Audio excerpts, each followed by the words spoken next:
অন্যায়ৰ বিৰুদ্ধে মাত মাতিলে সুৰক্ষিত নহয় সাংবাদিক। বিভিন্ন সময়ত এনে বাতৰি শুনি থাকে বা দেখি থাকে, কিন্তু এইবাৰ এনে ঘটনা সংঘটিত হৈছে খুদ গোলাঘাটত।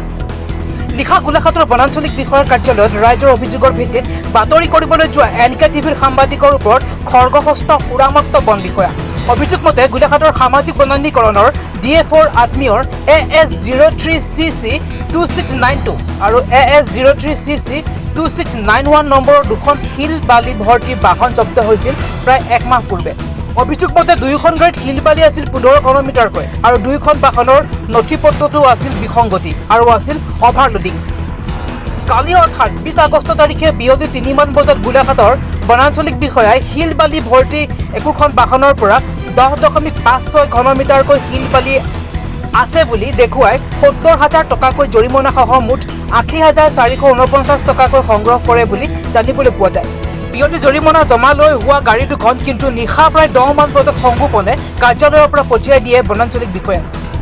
তাকে লৈ খৰ্গহস্ত হৈ পৰে গোলাঘাটৰ একাংশ বালি ব্যৱসায়ী আৰু সাধাৰণ ৰাইজ। বাহন দুখন জব্দ কৰি গোলাঘাটৰ বন বিভাগত চমজাই দি বাহনখন নিয়ম অনুসৰি উচিত জৰিমনা বিহিবলৈ দাবী জনাই খবৰ দিয়ে সাংবাদিকক।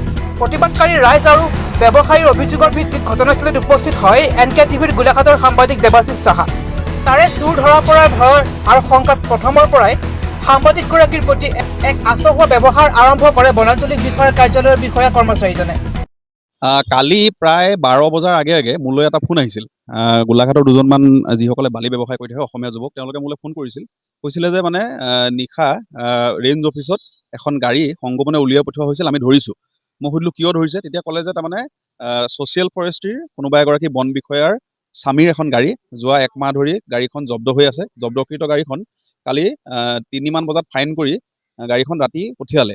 এতিয়া তেওঁলোকৰ ওপৰত অভিযোগটো হ'ল যে প্ৰায় 15 পৰা 16 CMকৈ একোখন গাড়ীত মানে বালি আছে, চেণ্ডি চইল আছে, কিন্তু তেওঁলোকে 10 CM দেখুৱাই দুয়োখনতে 70,000 ফাইন কৰি মুঠ প্ৰায় 80,000 কিমান টকাকৈ একোখন গাড়ীৰ পৰা 80,000 কিমান টকাকৈ তেওঁলোকে ফাইন জৰিমনা লৈ ৰাতি পঠিয়াই দিব লৈছিলে। তেতিয়া এৰেঙাপাৰা চাৰিআলিত কেইজনমান লোকে ধৰিলে আৰু ফৰেষ্ট অফিচত চমজাই দিলে। তাকে লৈ এটা হুলস্থুল হৈছে।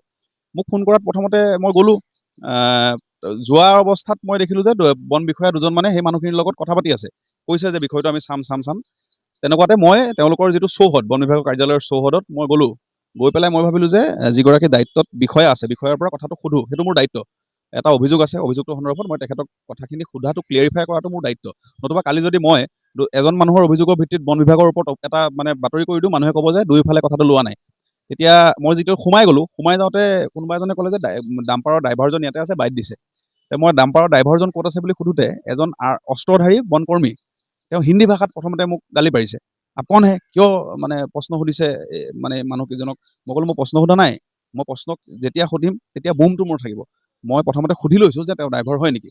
এই কথাষাৰ কওঁতে মই তেতিয়া দেখিলোঁ আৰ্মছ লৈ থকা যিজন শৰ্মা উপাধিৰ কোনোবা এজন, তেওঁ মানে খুব সুৰাৰ দাগীত মাতাল হৈ আছে, যিটো শব্দ আমি মাতাল বুলি কওঁ।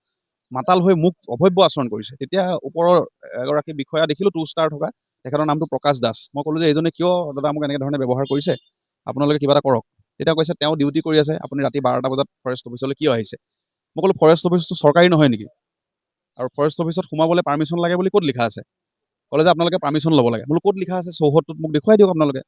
কৈছে আমাৰ গেটখন আমি বন্ধ কৰি দিবলৈ লৈছোঁ, আপুনি সোমাই আহিছে। বোলো ঠিক আছে, আপোনালোকে কথাটো কওক। তাৰপিছত তেনেকৈ কথাটো কোৱাওঁতে তেওঁলোকে এই কথাটো যেতিয়া খণ্ডন হৈ গ'ল, তেওঁলোকে ক'লে, তেতিয়া মই ক'লোঁ যে আপোনালোকে এই দুজনে আপোনালোকে মদ খাই আছে, অংকুৰ মহন্ত আৰু কোনোবা এজনে মদ খাই আছে। তাৰপিছত তেওঁ ক'লে যে আমি মদ খাই থকা নাই। মই ক'লোঁ ব'লক ব্ৰেথ এনালাইজাৰ মাৰিব, মোকো মাৰিব আপোনালোকেও মাৰিব, যদি মই মদ খাইছোঁ ওলাব, আপোনালোকে মদ খালে ওলাব। তাৰপিছত তেওঁলোকে কথাষাৰ কাটি দিয়ে, বেলেগ কথাত লাগি যায়। তাৰপাছত তেওঁলোকে মোক ক'লে যে আপুনি আৰ্মছত হাত দিছে। মই ক'লোঁ যদি মই আৰ্মছত হাত দিছোঁ, মোৰ কেমেৰাত ৰেকৰ্ড হৈ আছে, যদি আৰ্মছত হাত দিছোঁ মোৰ বিৰুদ্ধে গোচৰ দিব লাগিব, ব্যৱস্থা ল'ব লাগিব। যদি মই আৰ্মছত হাত দিয়া নাই, কথাটো প্ৰমাণ হয়, আপোনালোক দুইজনৰ ওপৰত মই কিন্তু মানহানি গোচৰ দিম, আপোনালোকৰ ওপৰত বিহিত ব্যৱস্থা ল'বলৈ মই আইনক মই অনুৰোধ জনাম। তেতিয়া তেওঁলোকে কথাষাৰ ভয় খালে। আকৌ তেওঁলোকে আৰু এটা কথাত ঘূৰি আহে যে ৰাতি মই 12 বজাত কিয় আহিলোঁ। মই ক'লোঁ আপোনালোকে ৰাতি 12 বজাত ইয়াত কিয় আছে, বোলে আমি ডিউটি কৰি আছোঁ। বোলো ময়ো ডিউটি কৰি আছোঁ, আপোনালোকৰ ওপৰত অভিযোগ আছে, অভিযোগটো আপোনালোকৰ ফালৰ ভাষ্যখিনি দিয়ক, মই গুচি যাম। তেতিয়া তেওঁলোকে তলা বন্ধ কৰি দিলে, তেওঁলোকৰ চৌহদটোৰ যিখন গেট আছিলে, গেটখনৰ তলাটো বন্ধ কৰি দিলে আৰু মোক তাত আবদ্ধ কৰি দিলে। তাৰপিছত মই ক'লোঁ মোক কিয় আপোনালোকে আবদ্ধ কৰিছে, বোলে আপোনাক এৰেষ্ট কৰা হ'ব। বোলে আপুনি এৰেষ্ট কৰিবলৈ কোন হয়, আপোনালোক ফৰেষ্টে, পুলিচ মাতক। এনেকৈ কোৱাত তেওঁলোকৰ মাথাত আহিলে যে পুলিচ মাতিব লাগে, পুলিচ মাতিলে। আৰক্ষী গোটেই বিষয়টো চাই আছে। মানে তলাপ মাৰিছে এবাৰ, খুলিছে এবাৰ, মোৰ লগত তৰ্কত লিপ্ত হৈছে, মাৰিবলৈ উদ্যত হৈছে। তাৰপাছত বাহিৰৰ পৰা মোক কোনোবাই কৈছে অংকুৰ মহন্ত বোলা এইজন অফিচাৰজনৰ ওপৰত বহুত অভিযোগ আছে, আপুনি ভালকৈ ধৰক, এনেকৈ ক'লে।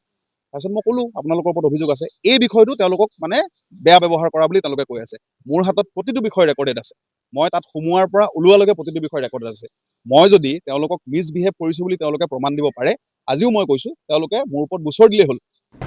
এজন অস্ত্ৰধাৰী বন কৰ্মীয়ে প্ৰথমে অপদস্থ কৰে সাংবাদিকগৰাকীক। তাৰ প্ৰতিবাদ কৰিবলৈ যাওঁতে বন বিষয়া অংকুৰ মহন্ত আৰু প্ৰকাশ দাসৰ নেতৃত্বত এটা বৃহৎ দলে প্ৰথমে কেমেৰা ভাঙিবলৈ উদ্যত হয় আৰু অস্ত্ৰত হাত দিছে, মিছা কথা সুধি আছে আদি নানান মিছা অভিযোগ দি সাংবাদিকগৰাকীক ভয় খুৱাবলৈ আৰম্ভ কৰে। কিন্তু যেতিয়াই সকলো কথা অন ৰেকৰ্ড হৈ আছে আৰু অস্ত্ৰত হাত দিয়াৰ প্ৰমাণ দিব নোৱাৰিলে মানখানি গোচৰ দিম বুলি জনোৱাত কথা সলায় দুই বিষয়াই। প্ৰথম কথাটো হৈছে গণতন্ত্ৰৰ চতুৰ্থ স্তম্ভক যদি কোনোবাই যদি নিজৰ ডিউটি পালন কৰিব আহোঁতে তাত যদি কোনোবাই হকা বাধা কৰে তাত হয়তো গৰিহণাযোগ্য। ছেকেণ্ড কথাটো হৈছে আজি দুদিনমানৰ আগতে বকিয়াল বিলত এখন 407 ধৰিছিলে, আপোনাৰ 407 তাত মাল আছিলে 2.95 CM। এতিয়া গেজেটেড নটিফিকেশ্যনৰ মতে আপোনাৰ যদি বিলত 3 CM হয় তেতিয়া 5,000 টকা ফাইন, মানে হেৰি লগাব লাগে, অফেন্স লগাব লাগে, উইথ GST লগাই পেলাই খুব বেছি 6,000 টকাৰ ভিতৰত হ'ব লাগে। কিন্তু DFOই বোলে তেখেতক গাড়ী অনাৰজনক 50,000 টকা ডিমাণ্ড কৰে। মোলৈ ফোন কৰিলে, মই DFOক ক'লোঁ যে আপুনি 50,000 টকাটো কি হিচাপত আপোনালোকে অফেন্সটো বিচাৰিছে, কাৰণ কেলৈ গেজেটেড নটিফিকেশ্যনৰ মতে 5,000 প্লাছ আপোনাৰ GST মিলাই 6,000 টকা ওচৰত, 5,900 ইমান হ'ব। তেতিয়া 50,000 তেতিয়া ক'লে যে মোক তেওঁ এটা মেছেজ দিলে যে এতিয়া বৰ্তমান অফেন্সটো বন্ধ হৈ থাকিব। তেওঁ মোক নিজে দিয়া মেছেজ দেই, ইয়াত মেছেজ আছে, ইয়াত তেওঁ এইটো মেছেজ তেওঁ দিছে যে অফেন্স কম্পাউণ্ডিং দুদিনমান বন্ধ থাকিব, খুলিলে জনাম। এই জনোৱাৰ পিছত তেওঁ বন্ধ হৈ থকা বুলি পৰহি কোৱাৰ পিছত কালি এই দুখন গাড়ী কেনেকৈ অফেন্স কাটিলে? কাৰণ DFO যিহেতু ইয়াত নাই, DFO নথকাৰ পিছত ইয়াত কেনেকৈ কাটিলে অফেন্সটো? প্ৰথম প্ৰশ্নটো আমাৰ সেইটো। DFO বৰ্তমান গোলাঘাটতে প্ৰেজেণ্ট নাই। DFO ক'ত আছে আমাক সোধক না ৰেঞ্জাৰে। DFO পৰহি পৰা তেওঁ গোলাঘাটত নাই, নথকাৰ অৱস্থাত এই অফেন্সটো কোনে কাটিলে? কাৰণ যিহেতু তেওঁ নিজে কৈছে যে অফেন্স কোম্পানী দুদিনমান বন্ধ থাকিব, বন্ধ থাকিবৰ অৱস্থাত তাৰমানে গোপন মিটিয়েল থাকিব লাগিব। এতিয়া এনেকুৱা হৈছে ফৰেষ্টৰ ডিপাৰ্টমেণ্টৰ মানুহে যদি বালি বা শিল চুৰ কৰিবলৈ যায়, সাধাৰণ ৰাইজলৈ কি থাকিলে? তাৰমানে সৰিয়হৰ দুলিতে এতিয়া ভোট ওলাইছে তেওঁলোকৰ। অভিযোগ মতে সুৰাপান কৰি আছিল বন বিষয়া অংকুৰ মহন্ত আৰু কেইবাগৰাকীও বন কৰ্মীয়ে। বন বিভাগৰ বিষয়া কৰ্মচাৰী চলাহী কথাত সাংবাদিকগৰাকীয়ে ভয় নোকোৱাত সাংবাদিকগৰাকীক বহুপৰ বন কাৰ্যালয় চৌহদত আবদ্ধ কৰি ৰাখে। আন আদালতৰ ভয় খোৱা সাংবাদিকগৰাকীক ব্যতিব্যস্ত কৰিবলৈ লোৱাত তেওঁলোকৰ কথাত টানখাৰ নিদি নিজৰ দায়িত্ব পালন কৰা সাংবাদিকগৰাকীৰ প্ৰশ্নত সৈমান গৈ অৱশেষত প্ৰতিটো অভিযোগ সন্দৰ্ভত নিজৰ মত স্পষ্ট কৰে বনাঞ্চলিক বিষয়া কীৰ্তি কমল ডেকাই। সৈমানি সাংবাদিকগৰাকীক যাবলৈ বাট মুকলি কৰি দিবলৈ বাধ্য হয় বন বিভাগ। উল্লেখ্য যে গোলাঘাট বন বিভাগত DFO আৰু ৰেঞ্জাৰতকৈ নিজকে ওপৰত বুলি ভবা দুই বন বিষয়া অংকুৰ মহন্ত আৰু প্ৰকাশ দাসৰ বিৰুদ্ধে আছে বহু অভিযোগ। ঘটনা সন্দৰ্ভত গোলাঘাট আৰক্ষী থানাত এক গোচৰ দিছে সাংবাদিক দেৱাশিষ সাহাই। এতিয়া প্ৰশ্ন, ৰাইজৰ হৈ মাত মাতিলে কিয় অপদস্থ হ'ব লগা হয় সাংবাদিকসকল? অন্যৰ বিৰুদ্ধে মাত মাতিলে কিয় ভাবুকি দিয়া হয় সাংবাদিকক? সাংবাদিকৰ নিৰাপত্তাৰ দিশত কি ভূমিকা গ্ৰহণ কৰিব চৰকাৰ? সেয়া হ'ব কিন্তু লক্ষণীয়।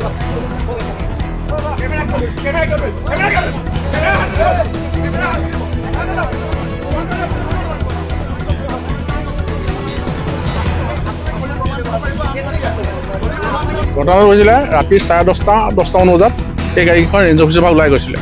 আমি এই এঙাপাৰৰ চাৰিআলিৰ পৰা আহি থাকোঁতে গাড়ীখন আমি দেখিলোঁ, দেখি পেলাই আমি ৰখাই পেলাই সুধিলোঁ অফেন্সৰ কাগজখন দিয়াৰ লগে প্ৰথম দেখিলোঁ 10 CM-ত আপোনাৰ টোটেল 80,000 টকা লগাইছিলে, 80,000 কিবা চামথিং এটা লগাইছে।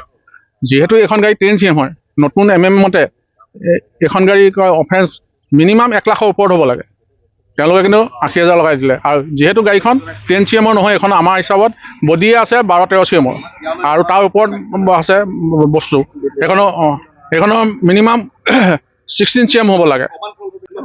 ৰাতি নিশা আচলতে এক প্ৰকাৰে আগতেও যেনেকৈ ধৰণে ঘটি আছে সাংবাদিকৰ ওপৰত আচলতে যি বৰ্বৰ আক্ৰমণ কৰা আমি পৰিলক্ষিত হৈছে, তাৰ একে আচলতে ৰূপ এটা আমি কালি হালমৰা বিট অফিচত আমি দেখিবলৈ পালোঁ। আৰু তেওঁলোকক আচলতে ব্যতিব্যস্ত কৰিলে তাক আমি অসমীয়া যুৱ মঞ্চৰ ফালৰ পৰা তীব্ৰ গৰিহণা দিছোঁ। আৰু এনেকুৱা ঘটনা দ্বিতীয়বাৰ নকৰিবলৈ, দুঃসাহস নকৰিবলৈ আমি তেওঁলোকক সকীয়াই দিছোঁ।